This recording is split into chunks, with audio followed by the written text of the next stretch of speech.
Hi, welcome to Relish Books. Today I'm doing my review of Thomas Wolfe's novel, Look Homeward, Angel.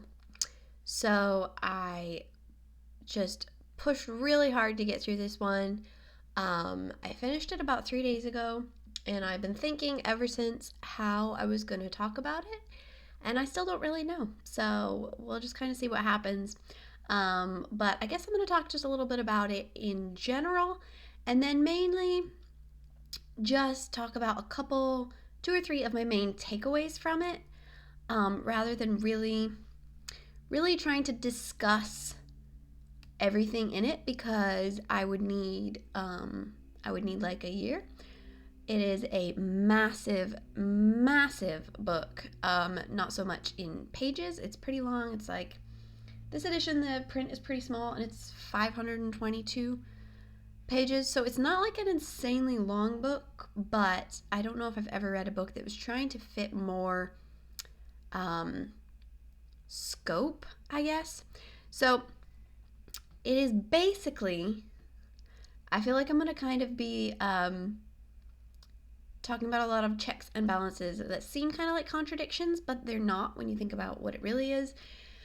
Because it's essentially a basic idea that is very complicated, because it is a coming of age story, but it's not a typical coming of age story. It is a book that is trying to encompass all the thoughts and feelings of this particular person, but all the thoughts and feelings of childhood and of adolescence and coming to adulthood. Everything physically, but mostly emotionally. It is really, we get the physical story, but it's really more a story of the mind, and the mind of this individual who is, the main character is Eugene Gant, but as everybody knows who is at all familiar with the novel, it is mainly an autobiography of Thomas Wolfe's own life. And I think you can read it just as a book, but for me it was important to remember that, because when things were like really horrible, kind of what helped me to keep reading was like, well, this isn't something that somebody's making up. Like, these things probably, for the most part, really happened to somebody, and the way that he dealt with them and the way things went was really interesting. It's a very tragic book. It's the childhood and coming of age of a person from a very dysfunctional home, to put it mildly. There's just so much in this book. I feel like people, I would love to hear people's thoughts, what they think about this book if they've read it. But I feel like no matter what I talk about, I could have people telling me that I've overlooked what the book is about, or all these different things.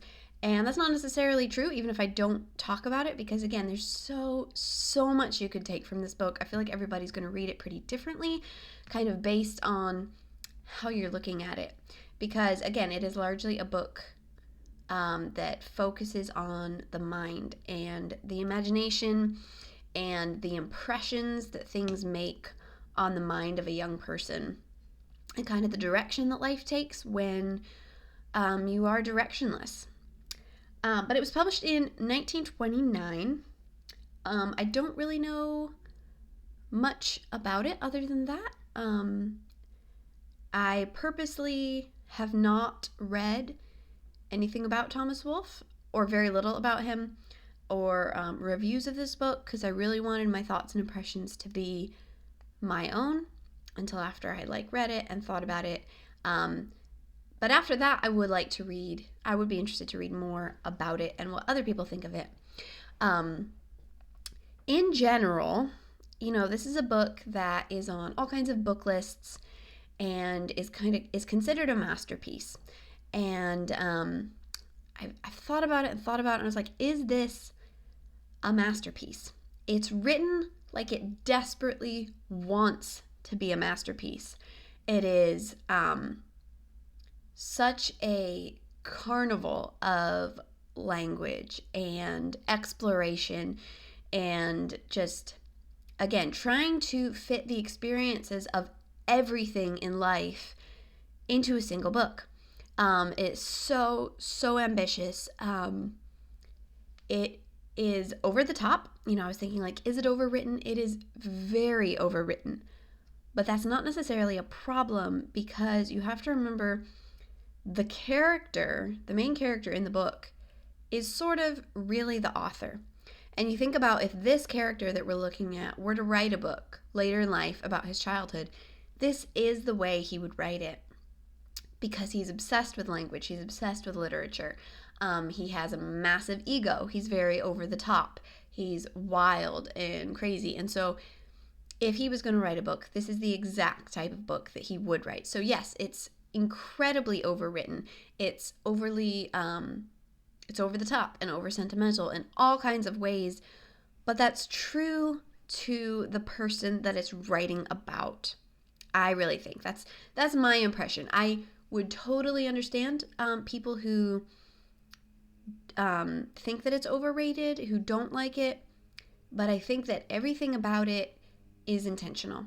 Again, just the overflowing, over-the-top style. It's very repetitive. It's very poetic. It's almost like a mixture between, almost like a prose poem in a lot of passages. It's fanciful. So yes, it's extremely overwritten, but I think on purpose. So like, keeping that in mind, I do think the author really did accomplish what he meant to. And looking back, thinking about this as him kind of looking back on his own life, and I'm sure he's changing things along the way to make it more like a novel, although I will say this is not at all a plot-based novel. There is no plot. It's a coming-of-age story. It's just this person's life. But I feel like as someone who loves literature, there's something that's very clear all through the book. He's really just taking joy too in this overflowing into the writing process. He has had this miserable life, but that's also full of rich experience. And so this mixture of like joy in language and literature, contrasted with a very unhappy and kind of miserable life, is really interesting. One of my favorite parts about the writing of the book is there are a couple sections where he humorously writes these parodies of the kind of books that Eugene likes when he's young.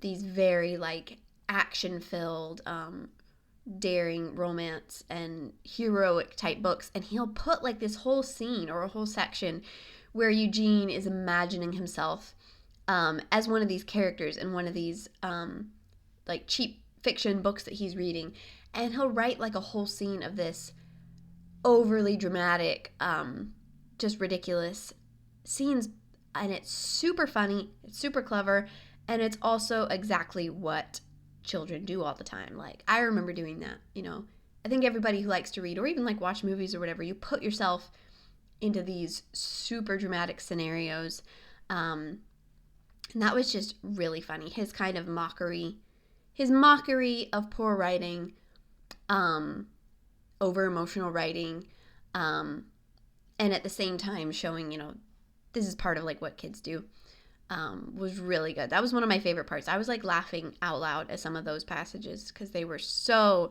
spot on to those kinds of books. So yeah, the writing, I felt like for what it was really good. I feel like it is kind of, as far as his intention, I feel like it's kind of a masterpiece. Would I recommend it to people? I would not recommend it to everybody. And now just a little warning, I am going to talk about some kind of nasty stuff because some really dark things happen in the book. Some really dark things happen in his life.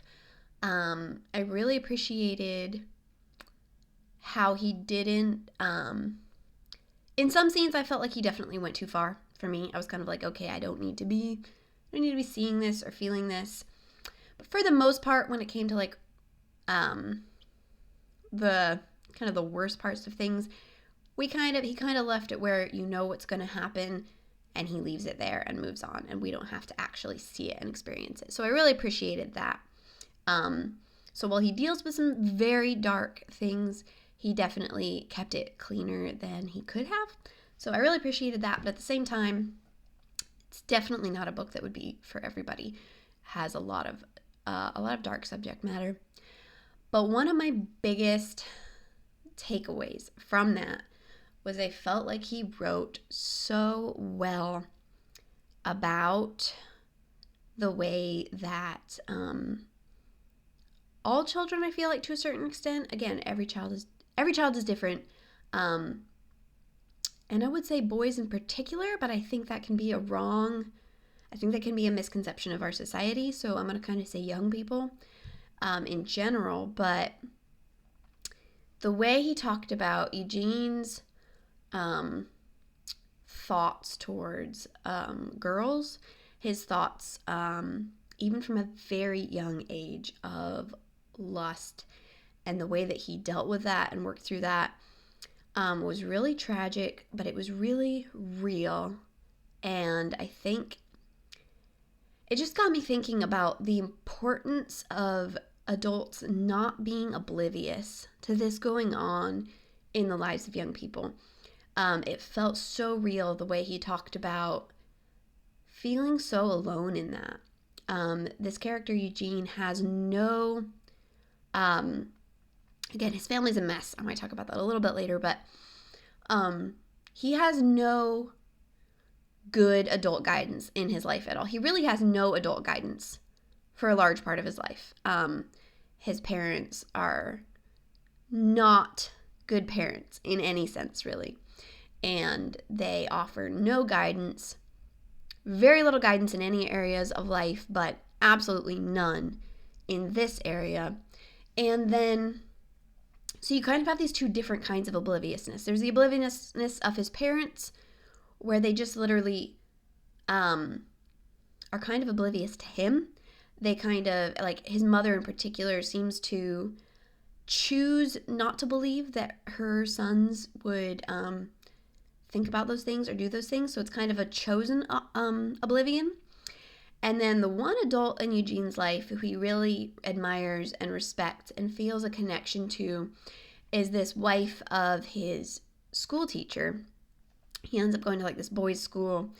And the wife really likes him, really connects to him, and he really connects to her. But she has this idea. She's like, oh, he is a good boy and he's young.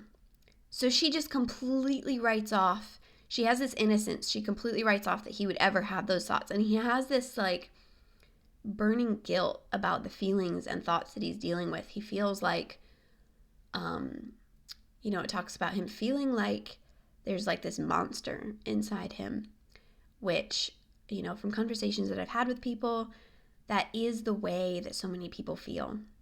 And particularly when nobody talks about it, nobody addresses it. And this woman who is like an influence in his life and is there for him in some ways makes that part of it so much worse and so much harder for him by just being like, oh, he's young and good. He just wouldn't think those things. Being completely oblivious by believing in his innocence. And I'm not saying that people shouldn't try to think the best of people, but you have to be realistic and understanding. And her belief, just this belief in his goodness and thinking that because he's young, he won't think these things, makes it so much worse for him. He feels so much worse about himself because he's like, well, I just must be a horrible person to feel this way, even though he knows that other people deal with this. Like, he goes to school with some very, very rough characters. He knows other people deal with this, but it's not talked about. It's not talked about by adults. It's not talked about by anybody that he respects.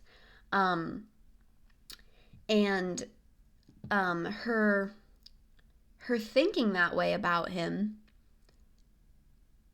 it would seem like, well, she's trying to, she's believing the best about people, But if she had been in tune with him, if she had made it, because he has this desire to confess, he has this longing to talk to somebody about it, but she's just not available in that way. And if she had just been aware enough to talk about, if she could have been someone that he could have talked to about this, it might literally have changed his entire life.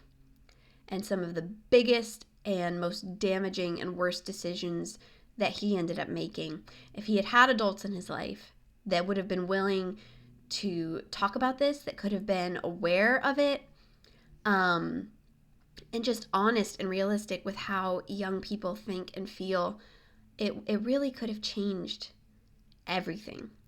And I think that's something that a lot of people still struggle with, assuming that because children are young, they won't be thinking about these things. I mean, she makes a comment at one point. He tries to tell her a little bit about this, not even about those things, because he doesn't dare confess those things, but he tries to even talk to her about this romance that he'd had. Like he really felt like he was in love with this girl, and she completely writes him off. She's just like, oh, you'll be ready to think about those things in about 10 years. And I mean, that does no good, right? I mean, children are already thinking about those things. Maybe not every child, and it's at a different age for every child, but from a much, much younger age than most people would want to admit, children do think about those things. And just being aware of that and watching for ways that as an adult you can try to help and guide them and understand and just not be oblivious. You don't need to assume that children are thinking bad things all the time, but you can't assume that they're just thinking good things all the time because they're young. And to think those things and deal with those feelings does not make them a bad person. It's what they do with it, and having those thoughts and feelings, even from a very young age, is totally normal. I mean, Eugene has these feelings from the time that he's maybe like 8 years old. We have these thoughts a lot of the time well before our bodies are even fully developed.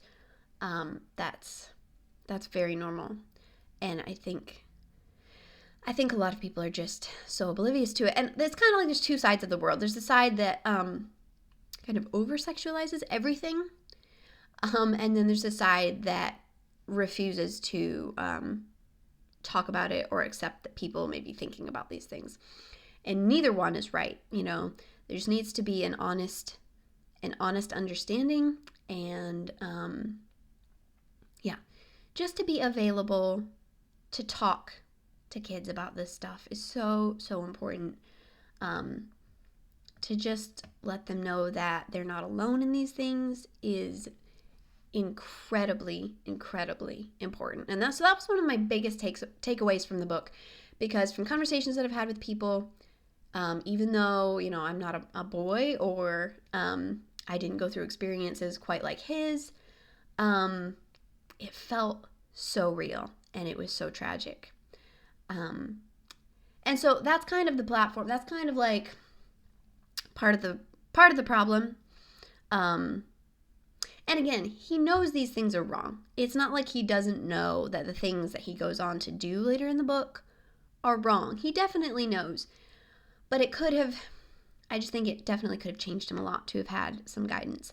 That being said, again, some of the things that the book deals with, he develops a big problem for women. He starts, going to prostitutes at a very young age. So there's that whole part of the book. So just something to definitely be aware of if you are going to read it. Again, it doesn't ever get really graphic. So I appreciated that. But that was one of my big takeaways. I was just like, man, we just need to be talking about this in an appropriate way, of course, but need to be talking about it, need to be aware of the struggle that young people have. So that was one of my huge takeaways from it. And you could think that, that's a very negative part of the book, but if you kind of think about it in that way and just take it as like a lesson, I think it can be a positive kind of a positive lesson from it, I guess. One of the other huge things that I really appreciated in the book was the dynamic of his family. They are an incredibly messed up, dysfunctional family, but the way that it developed the characters in the family, the way that it talked about them, again, felt so real. Both parents are incredibly selfish. They're also kind of larger than life, over the top characters. His father is an alcoholic who regularly gets just raving drunk and goes on sprees, and that's more in their early life. At the time that Eugene is about 8, his mother, it's an interesting situation because his mother separates to a different house, but the family is still together a lot. Like, she still comes over to cook dinner a lot of the time, or they go over there.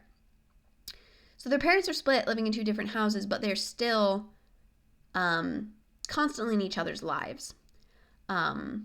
Which it probably would have been more peaceful if they just weren't part of each other's lives anymore. But so then the kids are kind of split. You have the kids that are more on the father's side and the kids that are more on the mother's side. But all of them, even if they're more on the father's side or whatever, all of them are very angry at their parents. Their parents are angry at them. It's such a messed up family, and it's largely driven by the father is just incredibly selfish, and he's an alcoholic, and so there's that. And then the mother is obsessed with wealth and accumulating property, and money is all she really cares about in life, and so they both just neglect their children.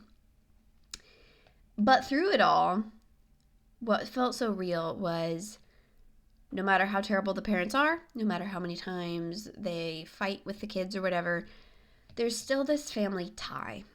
There's still, underneath everything, there is still love for each other. They'll try to still get together for holidays or whatever, and they fight, and they're miserable, and then they're sorry, and they'll have this a little time of peace where they realize that they do care about each other. And it's really sad, but it also felt so, just the way it was done felt so real. And particularly the mother's character. It just felt, it was so realistic. The way that the kids will have the same arguments with her over and over and over again. And they'll fight. They'll ask her, don't you see these things? Don't you realize these things that you're doing that have made things this way or that way? And she just pretends to be, not know what they're talking about, whatever, and gets all hurt or whatever. And one of the older girls, she always kind of says the same thing, where she's like, just forget about it. Just forget about it. Don't you realize this is just the way she is? And she is never going to change. And I think in any family, whether it's a great family or dysfunctional, there are going to be those times that you have to realize you can't change anybody. A person can choose to change, but it has to be they choose to change for themselves. Nothing you do can ever force somebody to change. So just that constant realization, they'll fight, they'll argue against what she is, and then kind of get to this very weary realization that she is never going to change. This just is the way she is. And they get to that realization, right? They understand that, they try to accept it, and then the next time something comes up, they're having the exact same fight again, and they have to realize it over again. And that just is the way it is with so many people. Just that over and over and over again, that cycle of just fighting against what they are. But it's like fighting against a wall. It's never going to change based on anything you do. And yet, again, the family connection that they can't seem to break, even when they try. The kids might go away and say that they aren't going to come back, but they always do. They're always drawn back, because no matter how messy it is, that's their family.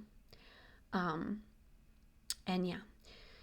They also experience death together. A couple of the children end up dying. So they go through life and death and all these things together. Just as a family, they might scream that they hate each other. They might scream that they're never coming back. But in the end, there is still a tie and there is still love there. So just the way that he wrote about that, I thought was incredible, and so real. Just a couple other quick notes. Those are my two biggest takeaways. Just the family dynamic and kind of the struggles of Eugene Gant growing up. Those are my biggest takeaways. Just a couple other notes just that I'm kind of thinking about. The descriptions of food were fun. If you're somebody who loves descriptions of food, I always enjoy those. There's this particular section of the book when it's talking about when Eliza was still living with, when the mother was still with the father, what their life was like. There's kind of this whole passage that's showing you what their life was like before the split. And one of the things was that they always ate enormously. And so there's these long descriptions of the food that they would have. And then he would kind of just break into these passages of reverie where he would talk about all the smells and sensations of the house and the yard and the seasons in this place. And in all those descriptions, it seems like it always comes back to food, the food in the different seasons, and the rich, rich descriptions of nature and, again, sensations and smells and sights that are just really beautifully done, and a lot of really great sounding food. So, again, the book is huge, and I'm sure I haven't touched on so many of the themes in it because it is a massive story. But in the end, even though it's definitely rough, I am glad that I read it. There is a sequel. I think it's called Of Time in the River, which kind of takes Eugene on into the rest of his adulthood. I might read it someday, but I'm definitely going to give it a long break. Thomas Wolfe is definitely not for the faint of heart. But this has been kind of a long video. If anybody's made it this far, thank you so much, and I would love to hear your thoughts on this book if you've read it. Again, so many things that I haven't mentioned.